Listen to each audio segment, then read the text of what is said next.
Guys, Khesari Lal Yadav और आकांक्षा पुरी की जोड़ी एक बार फिर आप लोग को देखने को मिलेगी। जी हाँ दोस्तों, आप लोग एकदम बिल्कुल सही और ताजी खबर सुन रहे हैं। आपको बता दें, आकांक्षा पुरी खेसारी लाल यादव एक बार फिर बड़े पर्दे पे आप लोगों को नजर आएंगे।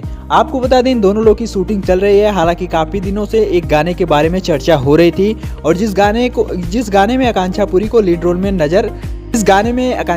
लीड रोल में लिया गया है। बता दें, खेसारी लाल यादव और आकांक्षा पुरी के फैंस के लिए एक बहुत ही बड़ी खुशखबरी है और खेसारी लाल यादव के फैंस यानी कि उनकी फेवरेट जोड़ी एक बार फिर से आप लोग को देखने को मिलेगी। आपको बता दें, आकांक्षा पुरी ने अपने सोशल मीडिया के अकाउंट पे पोस्ट साझा किया है और योर फेवरेट जोड़ी इज बैक के नाम से पोस्ट की है। आपको बता दें, आकांक्षा पुरी खेसारी लाल यादव की शूटिंग काफी जोर तोड़ से चल रही है और जिस गाने को बनाने में ये लोग काफी ज्यादा पैसा भी इन्वेस्ट किए हैं। हालांकि जो इस सॉन्ग के डायरेक्टर हैं, उन्होंने भी बताया है कि इस गाने को बनाने में काफी ज्यादा बजट पास किया गया है और आपको बता दें, इस शूटिंग को काफी अच्छे लोकेशन पे शूट किया जा रहा है। और आपको बता दें, इसी तमाम खबरें आपको हमारे चैनल से दिखाई और बताई जाएंगी। तो आप लोग फटाफट से इस वीडियो को लाइक करके, चैनल पे पहली बार है तो सब्सक्राइब करके वेल नोटिफिकेशन कॉल पे जरूर से सेट कर लीजिएगा, क्योंकि भोजपुरी से रिलेटेड तमाम खबरें आपको हमारे चैनल से बताई और दिखाई जाएंगी।